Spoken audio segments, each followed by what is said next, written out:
If you want to learn more about American liberty through the context of American history, go to my friends over at patriotpost.us, sign up today, and download your free copy of the Patriots Primer on American liberty through the link in the description box below.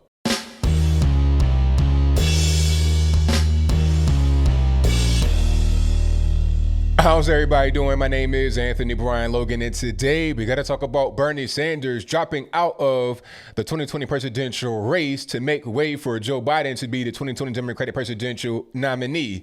Now, if you were to ask me, hey, ABL, are you surprised? Are you shocked? Are you flabbergasted? Are you taken aback that Bernie dropped out? That'd be a great question, and the answer to that would be, no, I'm not shocked at all. I'm not surprised. If I'm surprised at anything, I'm surprised it didn't drop out earlier because, let's be clear, over the past few days, weeks, months, Bernie has not been doing very well in the polls, in the primaries, in public opinion. He's not been doing well at all. He had some pretty decent events with crowd sizes that may have been a little bit more than Joe Biden, but obviously it didn't translate to votes because ever since South Carolina, where Biden had a really big victory due to the black vote, it's been pretty much all downhill from Bernie. And really, even before that, it wasn't looking too good for Bernie because in the very first primary in Iowa, if you remember that, Buttigieg won that particular one, and there was no way that Buttigieg was going to be able to win. So it didn't look good for him from the very beginning. There was not a lot of enthusiasm behind Bernie the same way it was back in 2016 when he was facing off against Hillary Clinton. They were pretty much neck and neck, coming in every race like 45, 48, 49, 51. It was really close between the two of them, but obviously she was able to gain a nomination and was ultimately unsuccessful against Donald Trump. Some said that he would have a better chance of winning. I can't tell because he's not even doing as well as he did in 2016 now. Now, some are going to say there are more candidates, and that's true, but still, the enthusiasm was not really there for Bernie, and ultimately he had to go ahead and drop out, especially right now during this whole virus kerfuffle because you can't even go out there and campaign. He had been losing steam since South Carolina, and he couldn't make up the slack by campaigning because you can't do anything. Everything's shut down. You can't travel. You can't go outside your house past a certain time of night. You got almost martial law happening. I'm exaggerating, but you understand what I'm saying. He could not make up the slack, so the only choice was to go ahead and drop out.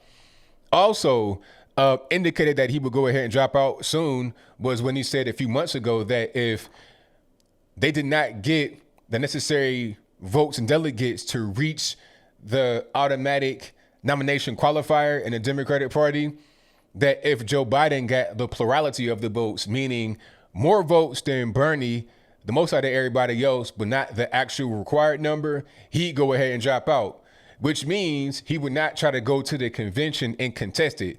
Because when you go to a contested convention, all the delegates can drop their affiliation, who they were elected to vote for, and vote for whoever they want. And at that particular time, Bernie could have actually won a nomination, even if he didn't win the popular vote in the primary. That didn't happen, of course, and he said, I don't want it to happen. So really, at that point, when he said that, he may as well went ahead and dropped out because you've conceded victory to the next man. Joe Biden didn't say that. He never came out and said anything like that. He didn't say, well, if Bernie gets the most votes, I'll drop out, because he wants to actually win, or maybe those around him want him to win. And that's a good segue into Joe Biden. This is really a shame that your best people on the Democratic side are a 78-year-old man who had a heart attack, and Bernie Sanders, who's now dropped out, and a 77-year-old dementia patient. Okay, let's not sugarcoat it anymore. Let's not play no games. Joe Biden is obviously dealing with cognitive decline. He's struggling to speak in coherent terms. When you hear him talk, even at his house, when you're talking about out on the campaign trail, stressful environment, he's not working. He's not been in government for quite a long time. So what are you really doing at home? Chilling? You're not campaigning. You're not really doing much.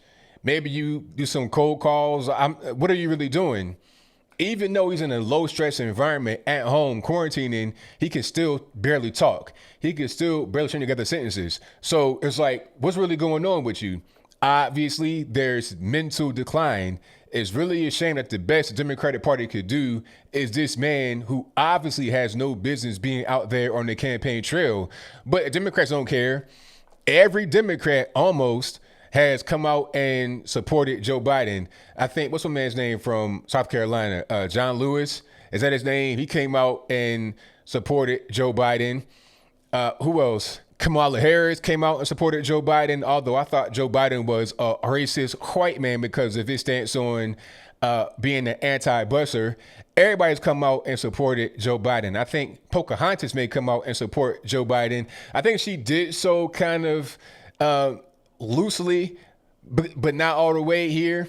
And ultimately, I would not be surprised if Bernie himself came out and supported Joe Biden. They're putting all their eggs into this man's basket. He can't even carry a cup of water without shaking uncontrollably. That's really a shame that you're doing that to this man, but that's pretty much where we are. The Bernie bros, this is what I want to ask. The Bernie guys, the Bernie bros, Bernie sisters, what are you guys and girls and X, Y, and Z genders going to do now that Bernie is gone? Are you going to go to Joe Biden? Are you going to go to Trump, or are you going to stay home? If you stay home, that makes it easier for us on the right to win. So if you're going to do that, then hey, congratulations. Shout out to you. You're doing your country a great service by staying at home and not voting for the Democratic person. You're helping us win. If you do vote, are you going to go against all of what Bernie was talking about, all that against Joe Biden? Are you going to go against your whole thing about socialism and communism? Are you going to go against that and then vote for the guy that's like the opposite of the person you were supporting for the past, I don't know how many years? Are you going to do that? If you do so, then, hey, you know, people change. It's kind of weird how you change overnight, but that's fine. People change. The question ultimately is, what are you going to do now that Bernie is gone from the race? And how do you feel about him dropping out, not even trying, not even attempting to go to any more primaries or doing any kind of more like virtual campaigning, town halls, nothing? It says, oh, okay, I'm done. And what if he supports Joe Biden? How are you going to feel about that? That's going to be the ultimate burn. But don't be surprised if Bernie supports Joe Biden, because remember, Bernie supported Hillary Clinton in 2016. Joe Biden is the same as Hillary Clinton with a lower body count and less brain function. Simple as that. Not trying to make jokes, I'm just being honest. If you laugh, it's not my fault. But I'm being serious. What are you going to do? I know what I'm going to do. I'm going to go ahead and vote for the president again, Trump. And those that can't vote for who they want to vote for, I feel sorry. Going forward, what will the Democratic Party do? Are they going to have any kind of new young faces in there? I mean, they have some guys and girls in there now that are pretty young and new. Buttigieg was like 35 years old. Andrew Yang and everybody else. You had some diverse, quote unquote, diverse people, some women, you know, all of that, younger people. But yet you still keep having these 70-plus-year-old white men as the front runner. I don't really understand. What are you going to do to fix the situation with your Democratic presidential nominees not being electable and not being what your party purports itself to be about? I don't really know, but I think I'll leave that right there for now. And what say you? How do you feel about Bernie Sanders dropping out of the race? Do you think it was a good thing? Was it a bad thing? If you're a Bernie bro, what are you going to do now that he's gone? If you are a Trump supporter, how do you feel about this? Do you think it would be easier for Trump to defeat Joe Biden or Bernie? I think it'd be pretty much the same. Some are saying that Bernie would have been a harder match for Trump to defeat. I don't think so, because Bernie's ideas aren't really mainstream. You may see big crowd sizes and whatnot, but the question is, how many of them are traveling from place to place to see Bernie? They're just diehard Bernie fans. How many of them can vote? How many of them will vote? I'm not really sure how many can and will, because he hadn't been doing very well in the primaries, in the actual voting, or in the polls. So crowds may be kind of decent compared to Joe Biden, but how does that translate into votes? I think it would have been the same thing come general election time. And Joe Biden, it's really unfortunate that he's pretty much a tomato can. He'll get some votes due to just being Joe Biden and being Barack Obama's former vice president. But aside from that, he has nothing. It's going to be a shame. Either way it goes, the debates are going to be interesting. It would have been good with Bernie. It'd be kind of embarrassing with Joe Biden, but it is what it is. Whatever your thoughts are, please let me know in the comments below. And that's all I got to say for this video. If you like what you heard, please comment, rate, share, and subscribe. Peace.